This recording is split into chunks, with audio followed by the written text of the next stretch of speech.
Olá, alunos do oitavo ano, tudo bem com vocês?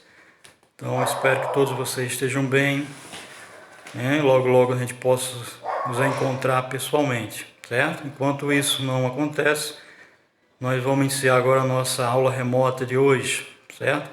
Eu vou reduzir aqui um pouco a minha imagem, colocar aqui no canto, para não atrapalhar, certo?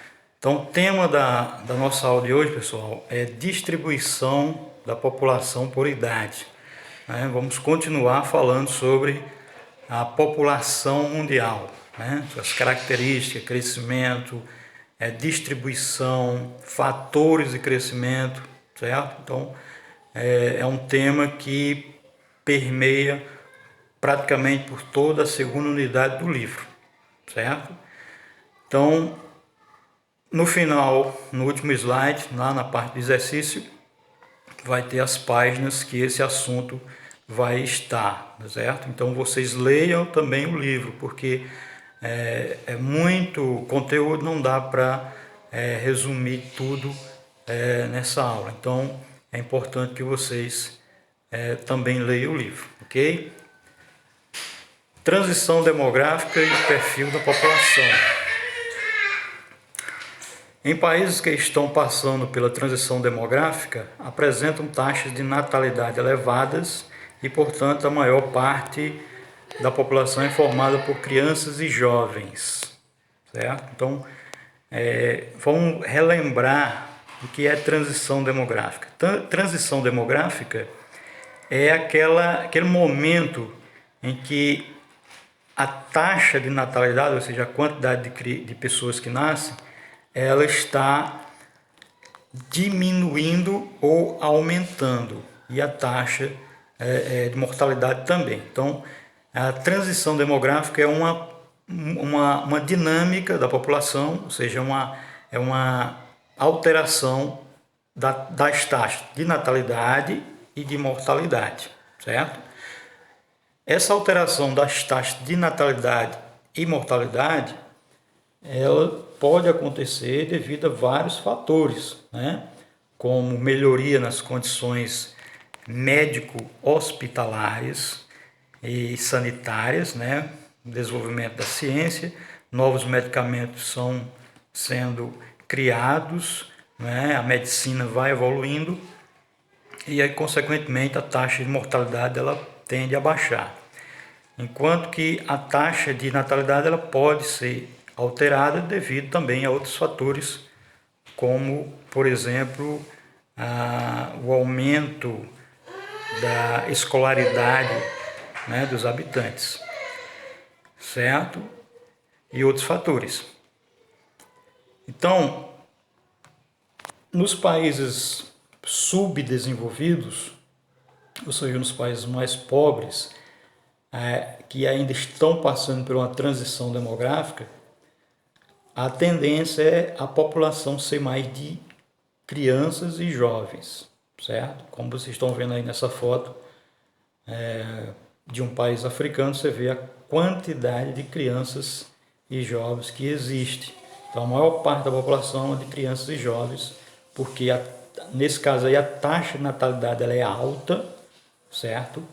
As famílias têm muitos filhos, a mulher fica em casa unicamente para cuidar da casa e ter filho e criar os filhos, certo?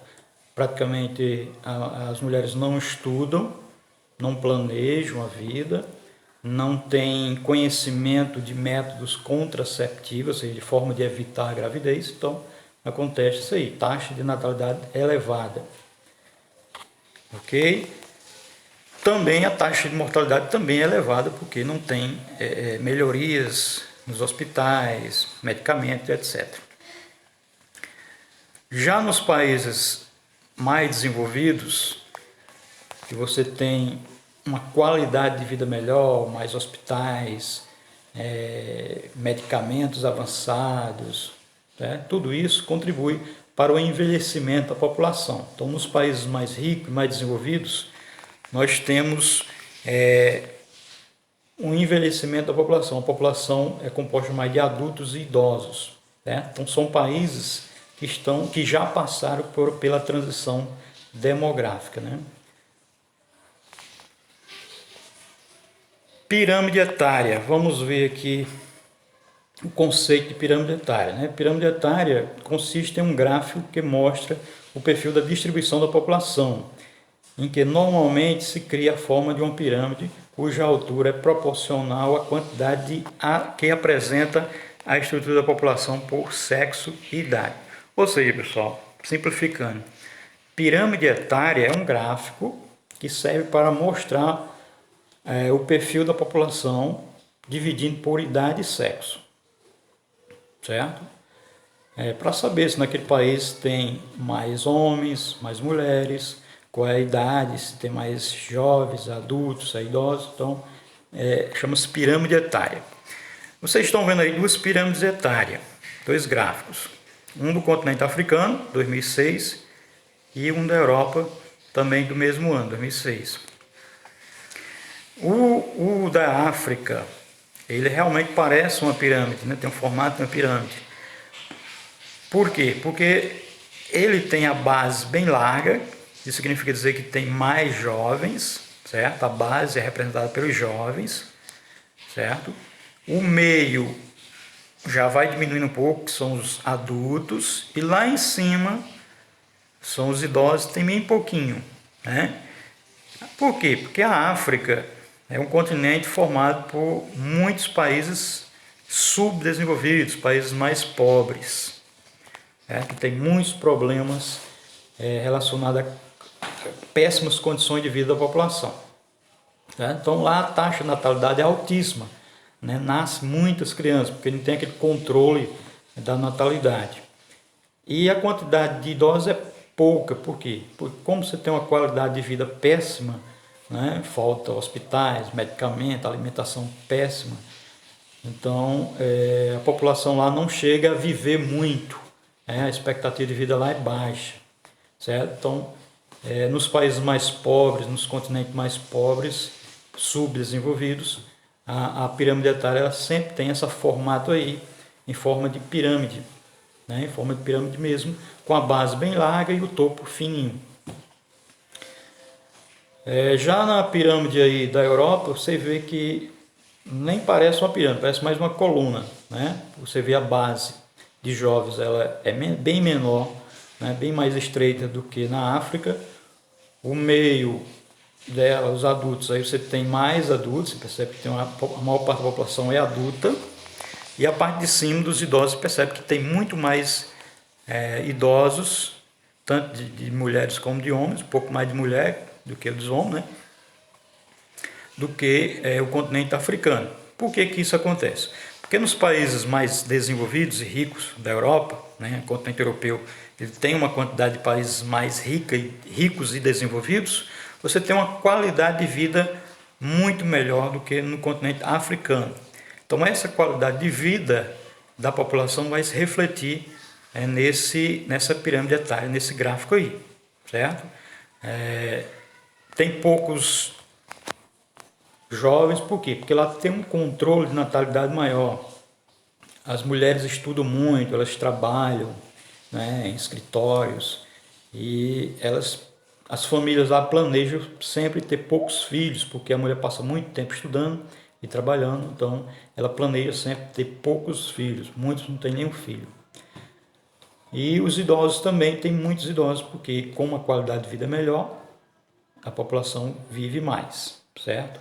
Inclusive é um problema sério que os governos estão enfrentando lá, né? Os governos já estão incentivando a população a ter mais filhos, as famílias a ter mais filhos, porque os governos veem no futuro um problema econômico, né? Se continuar assim, com poucos jovens e muitos idosos, vai acontecer um colapso econômico, porque os idosos recebem aposentadoria e como tem poucos jovens para trabalhar, certo? Então vai ter mais gente recebendo do que gente pagando seus impostos e trabalhando e produzindo, fazendo a economia movimentar, certo? Como vocês sabem, o dinheiro da aposentadoria ele não vem do governo necessariamente, né? Aliás, os governos, presidentes, eles não têm dinheiro. O dinheiro é do país, né? O dinheiro é dos impostos, e os impostos são cobrados das pessoas que estão trabalhando. Então, as pessoas que trabalham pagam para as pessoas que não trabalham mais, ou seja, que já estão aposentados, ok? Então, se tiver muita gente aposentada, mais do que o que tem trabalhando, então é um problema sério. Aí vocês estão vendo uma pirâmide etária do mundo, essa é do mundo, certo? 2020. Vocês estão vendo do lado direito as mulheres, né? Na cor rosa são as mulheres e na cor azul são os homens. Perceba que é praticamente igual, mesma quantidade de homens, mesma quantidade de mulheres. E perceba também que parece uma pirâmide, só que é uma pirâmide um pouco mais fina, né? Então aí seria uma junção da pirâmide dos países mais pobres com a pirâmide dos países mais ricos, certo? Expectativa de vida, né? No próximo capítulo a gente vai estudar mais aprofundadamente, né, os indicadores socioeconômicos. Então a expectativa de vida é um dos indicadores socioeconômicos, certo?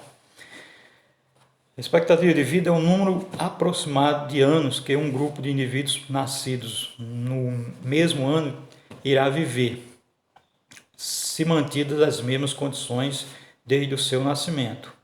A medicina, influenciada pelos avanços tecnológicos, além de acompanhamentos e cuidados com a alimentação, são os principais fatores responsáveis pelo aumento da expectativa de vida da população, certo? Então, a expectativa de vida, que é um dos fatores socioeconômicos, aliás, indicadores, né?